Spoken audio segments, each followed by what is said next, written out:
Hi, everyone, and welcome back to the show. In this episode, we are joined by Sammy Sopczak, who is the co-owner of the virtual comic shop Skeleton Key Comics. And she is going to talk to us about what grading comics is all about. So if you ever have any questions about what it means to have that certain number in the corner or why somebody might want to get the comics graded, this is the episode to check out because I know nothing about it, and Sammy does a great job of answering all my questions. Now, episode spotlight for this week is Paperweight Entertainment, which is a podcast hosted by a group of great guys from Southern Indiana. And every week they talk about the latest TV show, movies, or anything geeky or nerdy related they like to talk about. They have fantastic conversations. It's very comical, very great camaraderie between them. Definitely check them out. I'll put a link to their show in the show notes below.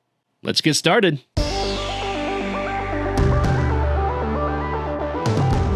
Hi, and welcome to the Captioned Life, a show for the most casual and dedicated fans of comics and a member of the Comic Watch family. I'm your host, Sean. Join me and discover what the world of comics and graphic novels have to offer.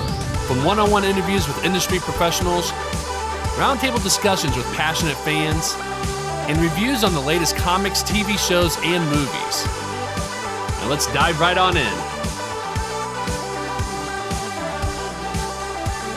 So in today's episode, we are going to talk about a little thing that I am not familiar with at all, and it's comics grading. As many of you know, with my own personal story, I just got back into comics, and there's a lot of pockets and areas in the world of comics I'm not familiar with, and comics grading is definitely one of them. I ran into this as being a thing a few years ago. I was really intrigued by this, but I don't know anything about it, and I've tried learning about it and still don't know how to understand this whole world of comics grading. So joining us on the show to talk to us a little bit more about what is comics grading and how to understand that is Sammy Sopczak, who is the co-owner of the virtual comic shop Skeleton Key Comics. Sammy, welcome to the show. How you doing today? Hey, good. Thanks so much for having me. Yeah. Hey, so what exactly is a virtual comic shop? What, I'm assuming it's something to do with online and all that, but can you tell us a little bit more about what that is and what Skeleton Key Comics is? Yeah, so a virtual comic shop is a comic shop that sells online. So we have our website, eBay, all of the places that you can sell online. And that's where we put the books in our shop. My husband's in the military, so we have to be able to pack up and move at any moment. So brick and mortar is not really in the cards for us, but I'm hoping one day it is. Well, and that that's actually really interesting, really cool about that being virtual is that it allows you to still do that sort of thing no matter where you're at. Do you think being a virtual comic shop owner, what do you think has been really beneficial for you doing it online versus having brick and mortar store? Other than the fact that with you all, having to move because your husband's in the military and everything, what's been some of the other benefits with having a comic shop online? The overhead. Yeah. The overhead is thousands a month, Oh, wow. Yeah. We have a really, really good friend of ours has our LCS. And, we are talking about the overhead situation is it takes a lot to, break even. So I would say the only other benefit would be the overhead, but then you're sacrificing getting to see everyone in person and getting to talk to everyone and talk about comics with people in person. So it is a bit different, right? And I know that you all also sell comics on Whatnot as well too, correct? Yes. Yeah. So eBay, you got your online store, you got Whatnot. What are Shortbox? Yeah, and Shortbox as well too. Yeah, yes. they're really good people. Yes, definitely.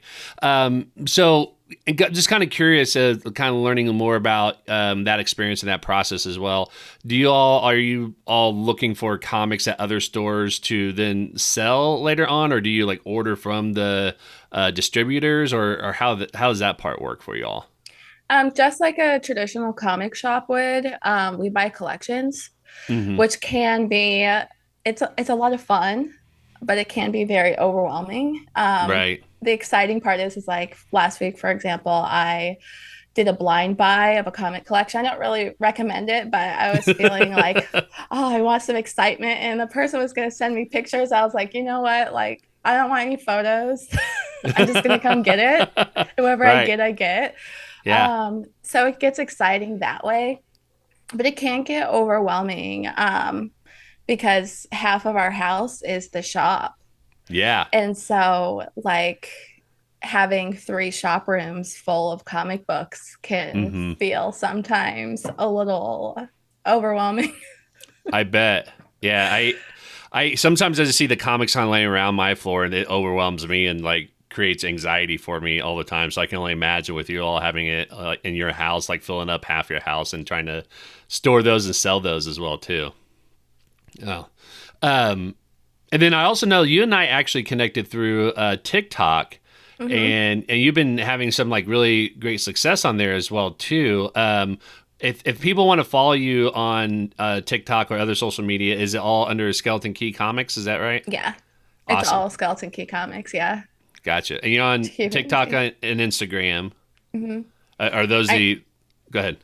Oh no, you're good. Yeah, TikTok, Instagram. Instagram's the most consistent. I'm trying to get more consistent back into like TikTok, Facebook, YouTube, but that will come Hmm. time. Right. I know it's of all the social media platforms, YouTube like is an investment of time and everything else. It's not as as Mhm. simple. Not that Instagram and TikTok is simple by any means, but there's a lot more that goes into a YouTube channel than it does with creating a TikTok account or Instagram account and doing that. Oh, So 100%. yeah, I'm in the same boat with you. I would love to do more YouTube videos. It's not just the podcast video version of it, but something a little bit more specific on topics or events or things like that. Which when I go to conventions, I definitely do some recordings and put that together and put those out there. But I would love to do more like weekly or every other week videos on something that's comics related. It's just I don't have the time to do all that. It's hard to find that balance. It really is. Yeah. Oh, yeah. So, one thing I wanted to go back to because I know you said you sell on your website on eBay and whatnot, short box. You all also go to conventions as well too. Do you sell there as Mhm. well? Yeah, we just set up actually at Heroes Con. How was that? It was a lot of fun. It was a I've lot of fun. I love that show. Good. Yeah, I've never been, but I saw a lot of people on Twitter went to it, and it seemed like everyone really enjoyed being there. Oh yeah, it was great. And where's Heroes Con again? It's in Charlotte. That's right. Okay. Yeah. Yeah. Okay. Gotcha. Oh, good. Well, again, thank you for coming on the show that talks about to talk about comic Yeah. grading because again, I know nothing about it. But every time I have a guest on the show, I like to ask them the same question. That's your comic book origin story. So, can you tell us a little Mhm. bit about what got you into being a reader, collector, a fan of comic books? So it started with my husband Tony. Hmm. We met a week before he was sent to Korea for a whole year. Literally a week before is when we met. Oh, Um, wow. so when he was, I'm trying to think of like the timeline. Well, the timeline doesn't matter. I saw his comic room. Hmm. That's the part that matters. Yeah. And it was like wall to wall. Like you open the door, Hmm. wall of comics, comics, comics. And I mean like racks where there was like a level of comic boxes on the floor.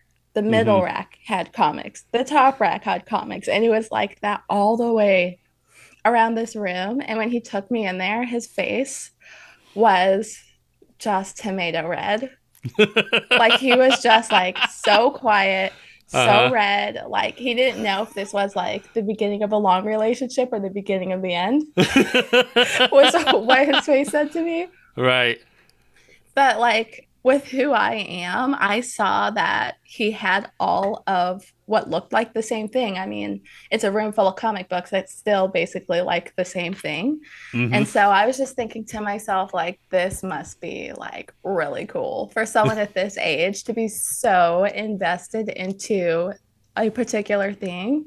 Uh-huh. So it seemed like really exciting. So fast forward, he was on like a mid tour. So like halfway through their year, when they're Hmm. gone, they get to come home and visit for a few weeks. Hmm. And he took me to his LCS. while he was back visiting. And it was a husband and wife comic shop owner. And he went to the lady and told her to get everything I thought was good and Hmm. interesting. So she took me to the trade paperbacks. I left with a stack like this big, read them while he was away, and I was just like obsessed. I was like totally hooked. Yeah. Um, and like when someone's gone for that amount of time and you talk every day, you run out of things to talk about pretty quick. Right. But we just never ran out of comic stuff to talk about. And I just had so many questions and I was into it. I even had like a little notebook that I would like take notes about like how to collect and like basically he was most worried about me getting scammed Oh yeah. because I probably have the most expensive reprint of the first appearance of Guardians of the Galaxy on the market. Oh And I really? I bought him a gift and I got like basically like conned or whatever. I bought a reprint for a lot. Oh. Yeah. Oh my gosh. Yeah.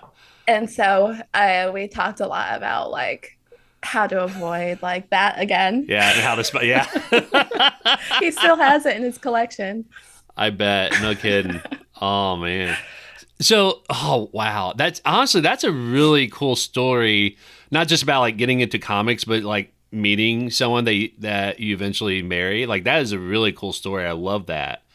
Um, just you said you walked away with a stack of trade paperbacks. Do you remember Yeah. what was the first one you read when you came out of that store? Saga. So, and Oh, really? I have my number one back here. I have everything Saga. I have all the individual volumes. I've got like the condominium, whatever, Uh, every single issue in first print, like favorite of all time. But that was my first one that I read. awesome. I have read the first issue of Saga. I never really got into it, but I know a Mhm. lot of people like swear up and down that it is amazing, and I know I need to go back and kind of give it another chance. Because I'll be Yeah. honest, like it's definitely different than any other comic. It's out there, right? At least Hmm. initially, in terms of what you might be expecting, what you're seeing, what's going on in that, and everything.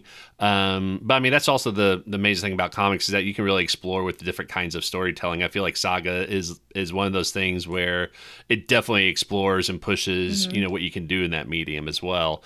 But like I said, I never really connected with it after reading the first issue, so like I really need to go back and give it Read another volume shot. one, like get through the whole volume one. Right? Yeah. And You then know see that what you think. that's good advice though, because that's kind of how it was with Sandman. Because when I read the first issue of Sandman, I felt like it was just really slow. But when I got through the rest of the trade paperback, I absolutely loved it. And so when I go back and reread it, it didn't feel slow to me anymore. And so that's probably what you need to do is like, get the first Yeah. volume or the first, set of trade paperback, go through it, and then make a decision on that, Yeah. right? Read it a little Yeah. bit further. Yeah. I'll have to do that. Awesome. Well, thank you for sharing that story. So let's get Yeah. into why you're here today. So, can you tell me and everybody who's listening, like, what exactly is comics grading for those who maybe have heard it before but don't know what it is, or maybe this is the first time people are hearing about it? How do you describe that to somebody that asks that question and they have no idea what that means? So comics, like grading a comic book, you'll either see it like in a slab Mm-hmm. like that, like CGC, CBCS, graded in the hard plastic and it has the number grade. Mm-hmm. It goes, all the way from zero point 0.5 or PG just meaning a page, all the Mm-hmm. way to like 10. It's like, gem mint 10, right? Right. And all the way up. And that's like the actual physical like grading the comic book in the hard plastic case by like I said, CGC or CBCS. And Mm-hmm. then there's raw grading, which like you'll see a lot on online platforms or like at Comic Cons where there will be like an NM, which Mm-hmm. means like near mint, which is like really high grade. Or you'll see something that's a VG, which stands for very good, but it is misleading because that is a 4.0. So it's like a I was condescending description. Yeah. So like if you're shopping on eBay, you'll see like Samurai Santa #1 Yeah. VG, which means it's like, low grade, but it's okay. Yeah. It's a little beat, but Right. complete. Right. Um, but I also think it's funny because whenever I do like live shows and stuff like that, and I'm like, oh, this comic book is good, Hmm. but a good is a 2.0. Right. G for good. It's like so misleading, but Yeah. Yeah. So unpacking that a little bit. So you said things like yeah, CGC and CBSC. I don't know. I CBCS. Yeah. CBCS. Thank you. So like what are those? Like what does that mean and why is that significant for grading? So CGC and CBCS is like Walmart and Target. Okay. They all say they sell relatively the same things, but they're just two like competing companies doing the same thing, Gotcha. essentially. Okay. If that makes sense, they both grade comics in slabs. Their slabs do look slightly different, Hmm. not by a lot. It's just kind of like, to me, it's like, potato, potato. Like, I'll take a Yeah. CBCS just as much as a CGC, just like as long as it has the book I want inside. Hmm. Um, but like some people like get into the nitty gritty, like, oh, like this case is better than this case. This case looks better than this one, like that Hmm. kind of stuff, or this one's takes longer than this one. And I just like, you hear it out, and it's like, okay, but Right. it's doing the same thing, Okay, gotcha. So they're if like that the makes two, sense. yeah. So like they're the two main Yeah. organizations that if you want to get graded, you would go to them. And if Hmm. somebody wants to get it graded, like, do they have to physically go there? Do they like send it in, or how does that work usually? Yeah, so what I would recommend, because like of course when you want to get a comic graded, you're first going to be torn between which company you want to choose. Hmm. Um, so I just tell people like go on their websites, do a little research, maybe read some reviews, look at a picture of the slabs, see if like, one looks better than the other to you. Hmm. Um, and then you would just go on their website. So for example, like CGC, if you go on their website and it's your first time ever submitting a comic book, you can like buy a kit. Like they have the kit. Um, Hmm. that sends you like all the supplies, and they have like a video that teaches you how to like pack up your comic and get it graded, because it's a little scary Hmm. if you're doing it for the first time sending books to get graded, especially if you feel like it's going to get a 9.8 Right. and you're putting it in the mail. Yeah. You want to make sure that you did it right. Yeah. Oh yeah, yeah. Well, and I know I've heard stories of people sharing like when they send it out to one of these companies. There's a few things, right? Is they're wrapping it up really tight because they don't want to get damage in the shipping part of it because of the value of it and everything like that. I also have heard people say that like it takes them a while to get back to you as well too in terms of getting it graded and sent back. I think especially during the pandemic for a number of Oh, reasons. yeah. Yeah. But I've heard people saying that, they've sent it in and some people, didn't get it for, I think 3 months is typical, but I've heard some people say like didn't get it for like almost a year before they finally get it back as well too. So that's probably something else to think about too, right? Yeah, because I haven't been on CBCS's website in a while. Mm-hmm. But for the CGC one, and you can call into CGC and find out how long like different things are taking. Like, so you could say like how long is it taking for Silver Age comics to get graded? How long is it taking for modern categories to get graded? Mm-hmm. Um, but I know for a lot of people, what they don't realize too is like, I know people will send in a book and then they will want it to get pressed. Well, the Right. pressing time is a lot. Like last time I sent in a book to be submitted, I don't remember when exactly it was. It's been a while, but it Mm-hmm. was like 120 days Oh, to wow. like if you wanted to add the press, Yeah. because it's like the third party pressing. I don't know exactly where it goes, but if you want to get it pressed, it adds time. And of course, that time like constantly changes. Because, Mm-hmm. like you said, back in the pandemic when we were all sitting at home and everyone's like, yeah, just grade my book. Let's do something. Mm-hmm. Let's dive into the hobby. I know a lot of people were doing a lot with comics and cards, and it was Yes. taking Yeah. so long. Now, Um, when you were saying press, what does mhm. pressing comics mean exactly for people who don't know? Oh yeah. So if you want to get your book pressed and clean to like get a grade bump. Okay. So for example, you could have a comic book that has like spine ticks that are not color broken. Mm-hmm. Um, and you could take that book from being like an 8 to Mm-hmm. a number in the nines, for Gotcha. example, with a press and clean, which obviously like changes the value and stuff like that. Right. So it's a process of kind of cleaning and fixing the comic up a little bit without like, Hmm. ruining it or anything in that process, but to try to increase the value for it. Right. Okay, gotcha. Cool. That might be its own little episode for this show to Right. talk about that. Yeah. Okay.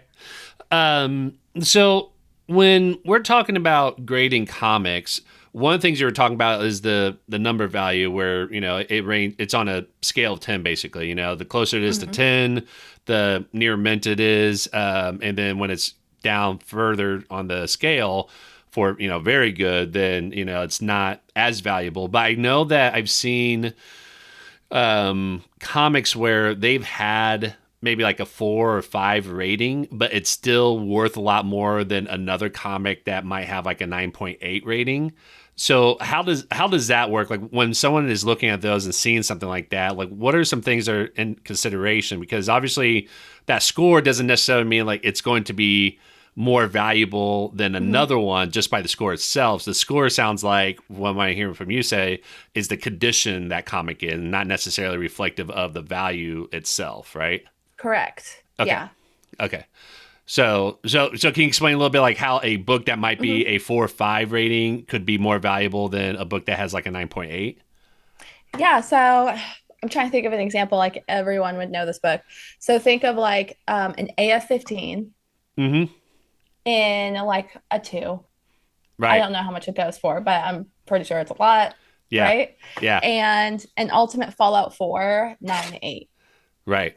So Ultimate Fallout 4 9.8, I'm assuming is swinging between like a is swinging somewhere close to 2000 or Okay. more. I don't know. I Right. didn't check. I'm just using an example. Yeah. But I know like an AF-15 and a 2 or a 3 or a 4 or any number leading up like between Mm-hmm. that like 9.8 or below is going to be more than that Ultimate Fallout 4, if that Right. makes sense. Yeah. No, that does make sense. So I think a good way to think about it then, from what you're saying, is that a 9 point when you're looking at comics for the grades and stuff like that, it's better Mhm. to compare it within the comic issue itself, like against other prints Yeah, of that. 100%. Yeah, versus the book, because like just like you said, Amazing Fantasy number 15, because the value of that, like that's automatically going to be up because of how much it's worth and the scarcity, like all those other factors. Not even getting into the condition of the book or the grading Mhm. of that, even though it might be really low, just because that book in and of itself has value before it even gets to the grading point. Versus Ultimate Fallout, that's a little bit more recent and probably hasn't met that not necessarily standard, but met that milestone, and maybe it will, maybe it won't in the future or anything like that. But it's not, the number is really just indicative of the condition of the comic and not necessarily the value of it. But it sounds like if you do get it graded, though, you could increase the value of that particular issue you own versus a printed issue that's not graded. Is that fair to say? Um, I guess it would depend on the trust that you have in the seller, Okay. right? So if like a seller says like, "Hey, this book is a 4.0 raw, right? Mm-hmm. VG." Like if a seller's selling it and it's on, I don't know, anywhere online, Yeah. right? Or even at a convention where you can see that book in person and it's raw, it's not graded into the slab or anything. And they Mm-hmm. have it priced at the same price as the graded copy. Okay. Gotcha. I mean, if you trust the seller, like if you really want it, if it's rare enough, if it's like one of those things where, like, oh, I'm never going to see this book again, it really depends on the buyer's trust in that price, Mm-hmm. right? Because if you could buy stuff raw the same price as it would be graded in the slab. Right. Okay. So I if just someone, actually raised my chair down. that's all right. It's like, whoa, I'm falling. I know. I have that happen all the time. I totally get that.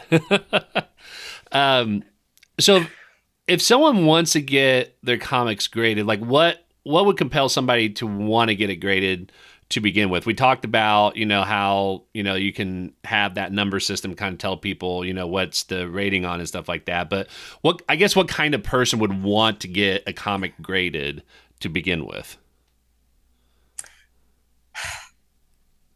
I don't know if it's a particular type of person per se, but Uh-huh.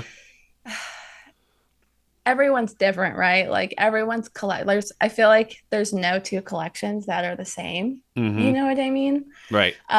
For me, I don't grade a lot in my collection. Mm-hmm. But I will buy a book graded if I really wanted. Like this. Right. This book right here is an Alex Schomburg, this one, Alex Mm-hmm. Schomburg airbrushed comic. And it was graded when I purchased it. Um, if I found it raw, I would have bought it, but I found it graded and I needed it. I just needed it. It fit Yeah. within like the standards of like my collection, like those standards, you know what I mean? Like when I Mm-hmm. saw it, I didn't know it existed, but I knew that I needed that book. Mm-hmm. So for me, I had that book graded. I will get books graded when I get them signed at a show, Mm-hmm. most of the time, I should Right. say. Not all of the time, but yeah, actually some of the time. Now, most my collection is raw. I like having my books in raw condition. Now, my husband is completely opposite. He loves grading his books. He loves upgrading them. So if he gets his book comes back a 9, then he's like, I need it in a 9.2. Then I need it in a 9.4. I need it in a 9.6, 9.8. And he'll just keep like bumping it up, or he'll just go for like the the top tier of it. Yeah. So he loves his slabs. He loves Awesome. grading and stuff like that. So I would say it like really depends on the collector, because for me, I don't necessarily care about the condition. If I can tell the cover's nice, Mm-hmm. it's the cover's presentable, like Mm-hmm. that's good enough for me. Right. Like honestly, that's good enough for me. Right. But I have a lot of friends in the community or Tony who are like, I want this like and the best I could possibly get it. Yeah. And I understand that, because like for Tony, he's been collecting and reading comics like 30 years. Mm-hmm. And so, and I know a lot of collectors have been in it so long where they're like, okay, I've already built my entire collection in mid grade. It's time to rebuild my entire collection in perfect condition, Right. Yeah. you know? Yeah. Gotcha. So and then when people get these slab and graded, typically Mhm. one thing that for people to keep in mind is that most people, if any, once they get it graded in slab, they don't open up that plastic to read through the comic. That's usually it's in a state. It's almost like if you have a painting that is by somebody, you keep it in the frame. You don't like take it off and off the frame or whatever. You take it around. Right. Usually, once it's in the slab, it stays in the slab. So that's something that sounds like somebody would have to make a decision on if they get it slabbed to be okay with the fact that they won't be able to go in and like read through it as is. So if they want to be able to have that option of reading their raw comic book, Mhm. it has to be raw and it can't be, in a graded slab necessarily. Yeah, usually when people make the choice to grade something, they're not going to take it out. Yeah. But that's what like the trades are for, or the reprints, or like you could have like a beat copy of that book, so that you could read it and stuff like that. Right. Okay. So I know a lot of people also, we talk about what might motivate somebody to get it graded. And I know I've talked to people that have said they do it for the investment or long-term investment. They do it because they like to just, kind of say that they have it and show what the kind of condition is. So it's not so much a monetary investment, but it's just more of a personal collection like what you're talking about. But if somebody wants to do it as a long-term investment, let's say, what are what are some ways that someone can do that? Is it worth investing to be able to do that? I'm assuming that, it's one of those things you have to do a lot of research to know what might be upcoming and kind of predicting some stuff. For example, when Deadpool 3 got announced, the very next day, that first issue of Deadpool Wolverine that showed up in a comic together, like that went through the roof in terms of Oh my pricing and gosh, stuff like yeah. that, right? So I'm assuming like, things like that will definitely will definitely increase the value of comics in that way. So if they get it, graded in slab, that could also improve the value of it. But would somebody who wants to do like that kind of level of investment, would comics grading be something that they might be interested in for long-term investment? Are we talking like investing in comic books? Are we talking about like grading to I guess invest, either I one. guess? Like for me, I just assume Yeah. grading and investing in comics is the same thing, but hearing you, maybe not. No, I mean, if you're gonna invest, like if you want to invest in comic books and you want that comic to stay in that same condition that you bought it in, yeah, Hmm. I would definitely get it graded. Right, right. Because if it's just there to like sit and wait for your kids to graduate and go to Hmm. college and buy them their first car and stuff like that, like Yeah. I would definitely put that in a slab because there's so many things that like could happen over the Hmm. course of how like because when you're talking an investment, I don't know, my kids are pretty young, so they are going to be graduating in like 10 years. Right. So we'll just call it 10 years. Like if I wanted to be like, oh, I want this Ultimate Fallout 4, this is going to pay for like, some college, put a down payment on a car, you would definitely want to get it slabbed because I don't like talking about bugs, but like that's a perfect example. Is like moving, like where are you gonna Hmm. store it is like, paper mite's gonna get on it. I don't want to get into it. Like it grosses me out and like gives me goosebumps. But Yeah. like so many things can deteriorate paper that can't get into a slab. Like Hmm. not to make anyone listening like paranoid, but Thinking they're going to have to slab every comic that they own now. I've seen it all. Yeah. I've seen it all, like buying collections. Like I open collections in my garage first. I won't bring them into the house. Oh, that's smart. Yeah. Yeah. There's a lot of things that can get on comic books through the bags and boards. Yeah. So like, yeah, I would definitely grade if you're like trying to invest and keep that book in nice condition long term. So it sounds like going back to what you were saying when you buy collections, it sounds like what you do is you connect with people who have collections that they're looking to sell. And, they might sell like each comic book, by issue, or they might say like, here's a box, pay me, $200 for it, whatever. You have everything that's in there, right? Yeah, like the last one I was telling you about earlier, it was Hmm. 9 short boxes Right. that we had got. The collection before that was 28 long boxes. So it Oh, it wow. really varies and Yeah. So how do you connect with people to find out, like, do they reach out to you? Do you reach out to them? How does that usually work? I know that's not necessarily a grading question, but I find this really fascinating to kind of see how that works. yeah, people just will reach out to us. We've been to a couple shows and people to ask us in person if we're interested and you talk back and forth.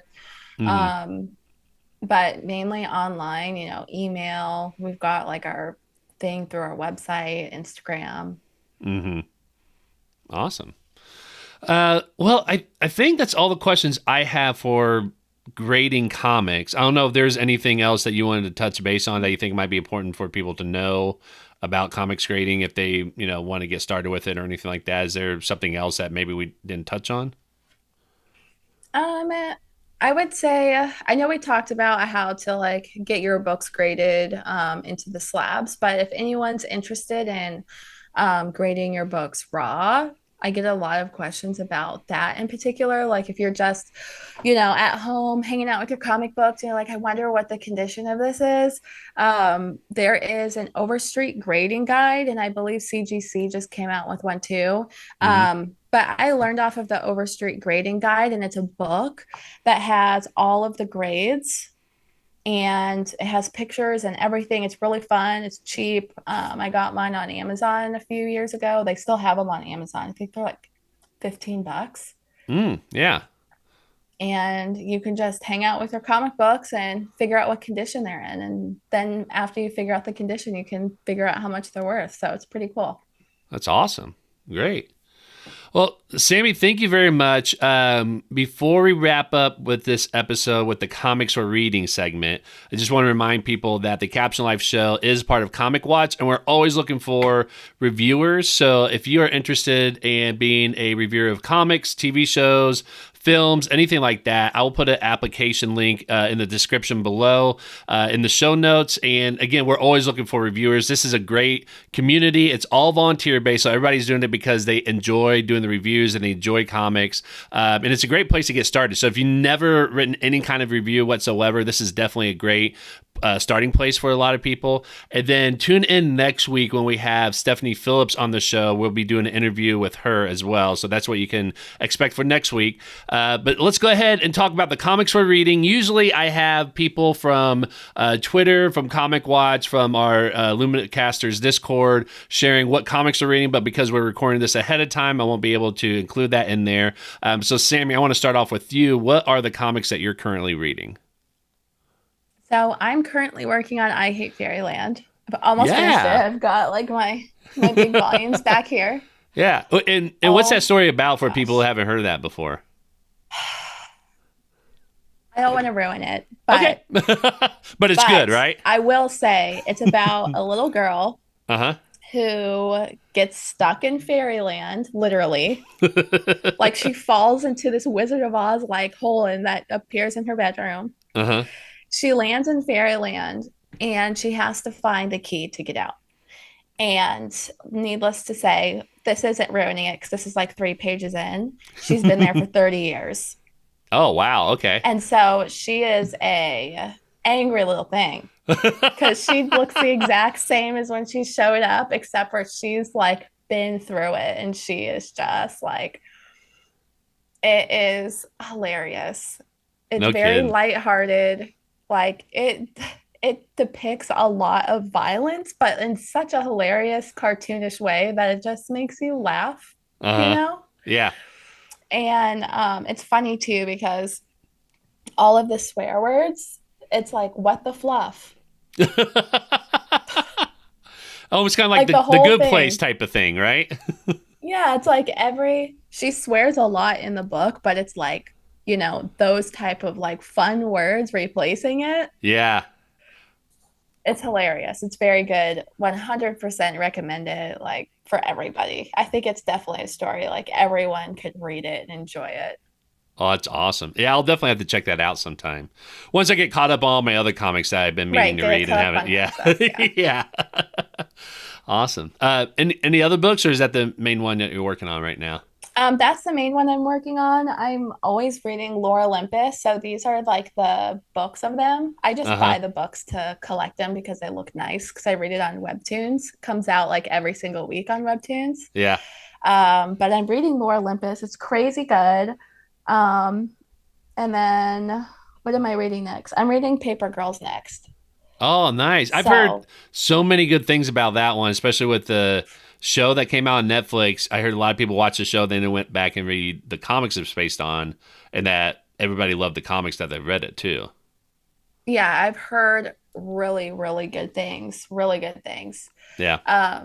So that's like next on my list. And then when I saw Scotty Young at Heroes Con, he had all his trades.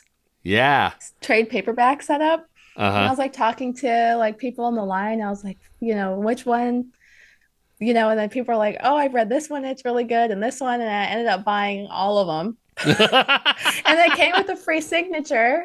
Oh, you know? Nice. Yeah. So I literally, like, these are all Scotty Young books right here. That's awesome. But I just bought these. His work is so good. Like, he's an incredible artist, right? But his stories are better than his art, which is hard which is so crazy. Yeah. That he outdid himself with writing because his art it's just so fun. So I'm excited I'm definitely going to binge read those for sure. Was there a long line for him at Heroes Con? Yeah, the line was pretty decent, but the wait wasn't bad. Okay. I was curious because I I didn't get to see him at C2E2 because he had one of the longest lines there. I think his line was the second longest. The longest I was there was Kevin Eastman, obviously. But his was like, I remember seeing, he always had a line like all 3 days at C2E2. And I didn't know, how quick that was and all that. But it's like every day I went by there, there's always a long line of people waiting to see him. So I was kind of curious if that was the same thing with Heroes Con as well. Yeah, the line was pretty long, but it seemed like he was like going through people like maybe like 2 minutes a person. Mm-hmm. So it wasn't terrible. I waited in line for Jim Lee a couple years ago, 6 hours. So Yeah. after that, I'm like, I can do anything. I can do this. Yeah. Oh, yeah. Well, for me, I am picking up quite a few, actually. I'm picking up the next issue of Immortal X-Men, which I'm a huge X-Men fan, and Immortal X-Men has been really good so far. I've started with the first one, and it's been really good. I'm picking up Rogue and Gambit number 5, I believe. Have you read Rogue and Gambit? I haven't, but the covers look so cute. Yeah, it's really good. The covers are awesome. The art is fantastic. The story is really good. I will say this: when I read the first issue of Rogue and Gambit, that's where they had the character Manifold from the X-Men in there, and he has this really, really cool jacket that I wanted to see if somebody made that jacket so I can buy it, because that's like the jacket I want. It was a really cool jacket. But the whole story is fantastic. It's a lot of fun. It's definitely a Rogue and Gambit relationship kind of comic. Stephanie Phillips actually is writing it, and it's I absolutely love it. It's a lot of fun. It's really good. You get to kind of see things about Rogue and Gambit that you probably haven't seen in other storylines, so that's been really nice. But I'm also collecting. They are all coming out this week, and I don't know if this was intentional or not. Probably intentional, but IDW is releasing issue number 141 of Teenage Mutant Ninja Turtles, their 2023 annual comic, and then the first issue of the crossover of Ninja Turtles and Stranger Things, which I am very excited about that issue. Yeah. I don't know. Again, like, I don't know if they plan it because like they're all coming out this week. So yeah. But yeah, so I'm really curious about that. But I'm very excited. I'm very excited about the Stranger Things crossover. I know the Ninja Turtles have done a lot of crossovers, but I really enjoy Stranger Things, and so it'd be really cool to see how they cross over with this one. So I'm very excited about that. Gonna be super cool. Yeah. Oh yeah. And honestly, like, a lot of their crossovers have been a lot of fun. Like, I don't think I've heard all the ones that I've read have been a lot of fun, and all the other ones I've heard about, everyone says that they've really enjoyed it as well too. So it's I can't imagine that it's going to be an issue here with Stranger Things. I think they'll make that work. It's definitely more ambitious than I think it is with like Batman or Power Rangers, because it's not a superhero kind of comic story. But I think they'll definitely hit it out of the park with this one. So. Yeah. Oh, I think so too. That would be really neat. Awesome. Well, Sammy, thanks again for coming on the show to talk to us about comics grading. I feel like I know it a little bit better now. I probably will still have a lot of questions, so when that comes up, I'll probably just shoot you a DM and ask you about it. Sounds good. But for anyone who might want to follow you or check out your work online, where can they find you at? Skeleton Key Comics everywhere, literally. So Instagram, TikTok. I haven't posted on YouTube in a while, but I need to. Facebook, whatnot, Shortbox, all the places, eBay, Skeleton Key Comics. Awesome. Well, thanks again for joining the show, and yeah. Thanks for having me. This is a lot of fun. And that wraps up another episode of The Captioned Life. Don't forget to hit the subscribe button. You can follow us on social media at Captioned Life. For more information about us and all of our previous episodes, visit thecaptionedlife.com.